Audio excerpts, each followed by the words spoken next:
Okay, we left off Rashi. Kel Shakai.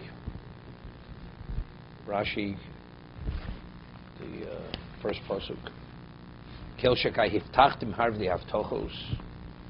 I made them many promises.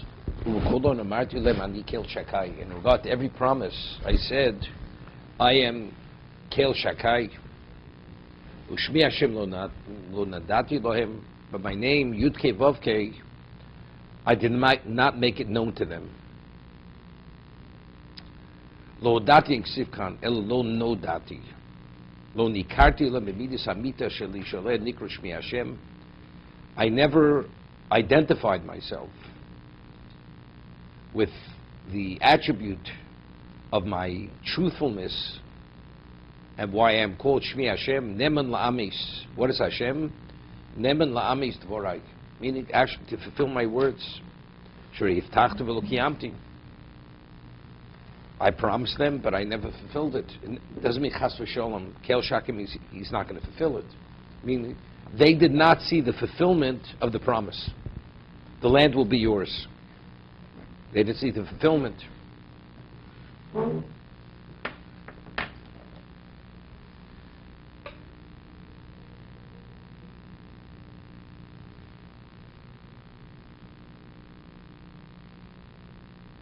Over here, the Siforno.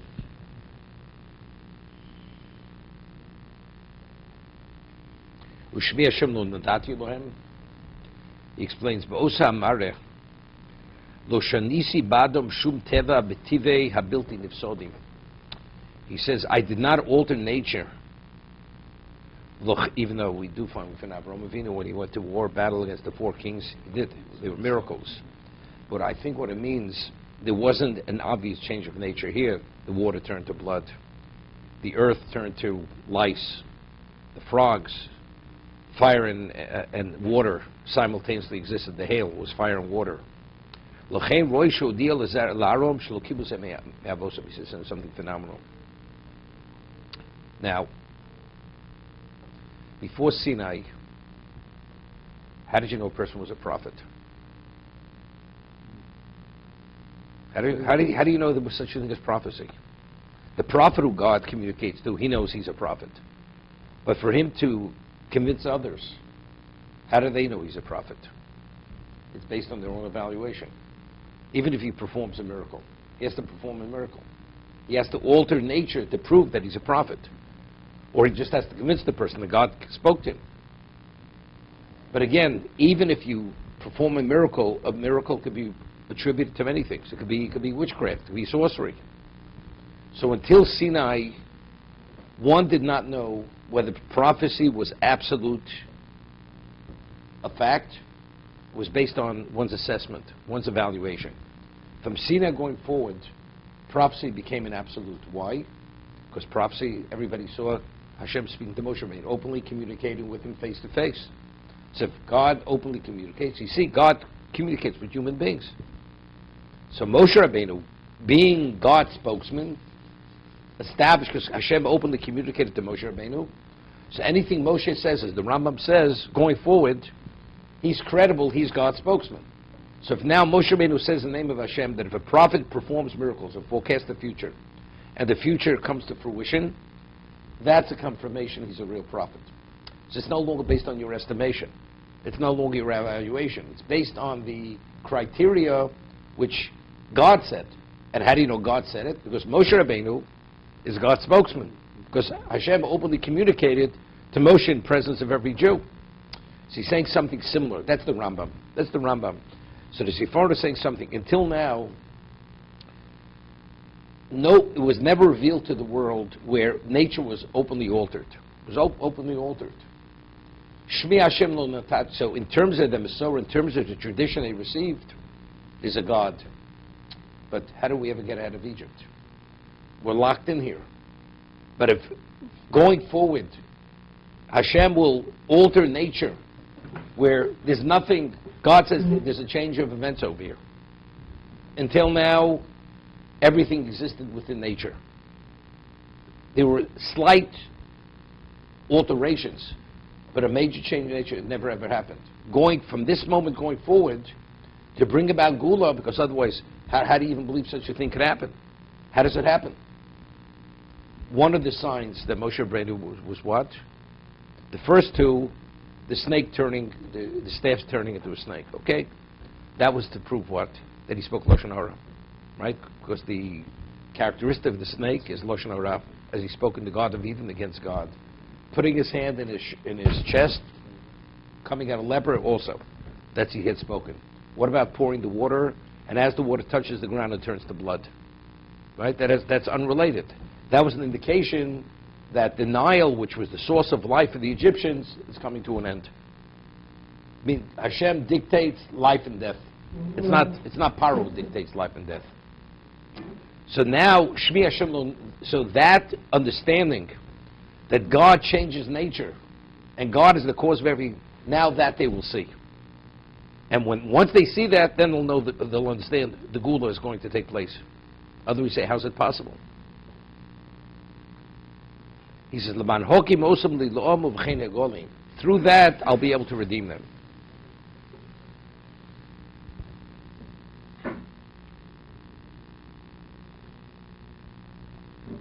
I had a question. Last week's parsha, the burning bush, in the dialogue with Moshe, Moshe says, "But how could I go speak?" Right? Chvad peh nochi, chvad loshon. I have a speech impediment.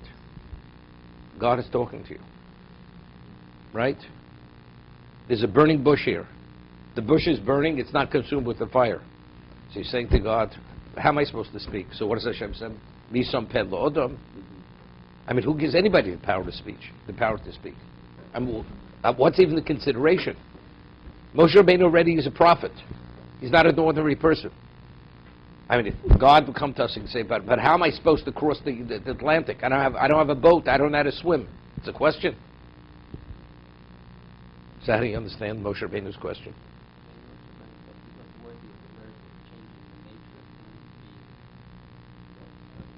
God is speaking to him.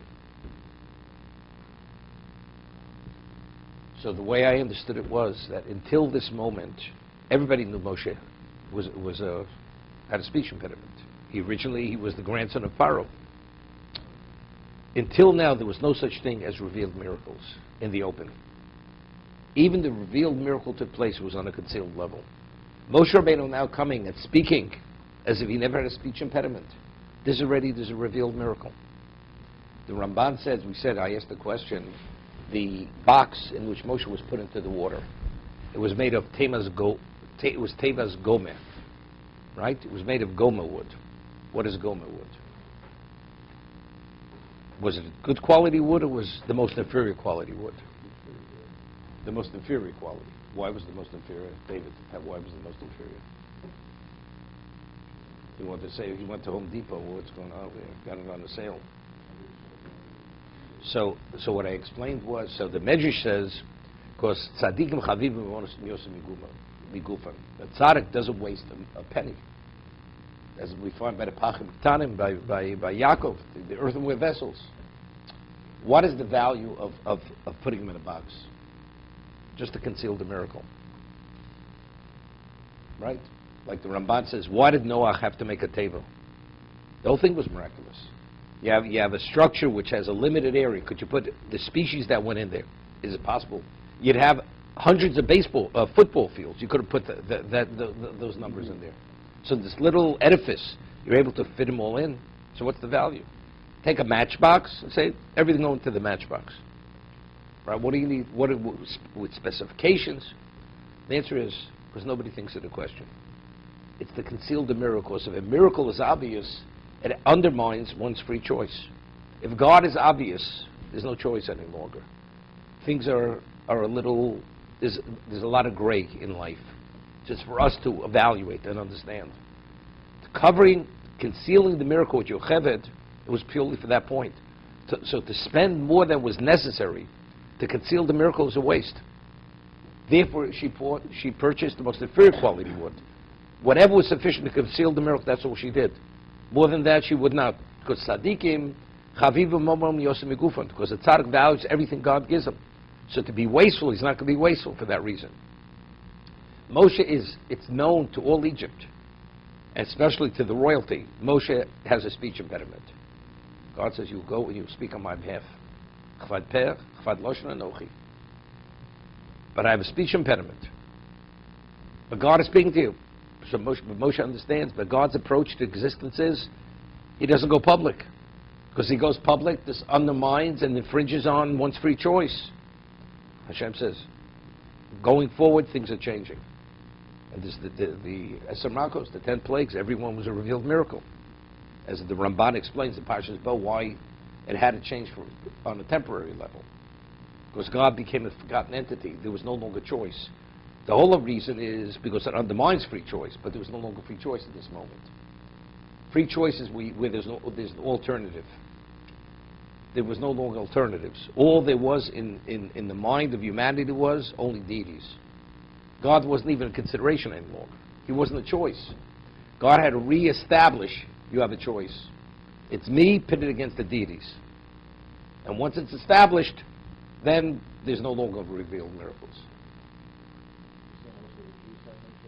They have no choice. Nobody had choice. Everybody were pagans. Everybody had pagans. Even the Levi who believed a little bit, they were so insignificant it meant nothing. Meant nothing. As we'll discuss with the Makos, they were on various levels. Right? They were on the terrestrial level, they were at an atmospheric level, and they were on the celestial level. There were many levels to show that there's no location that God doesn't dominate. Because a deity is something very specific. That's what a deity is. But the Makos, the 10 Makos in total, addressed every aspect of existence. There's no part of existence that God doesn't control. Meaning He is the sum total of everything. To be continued.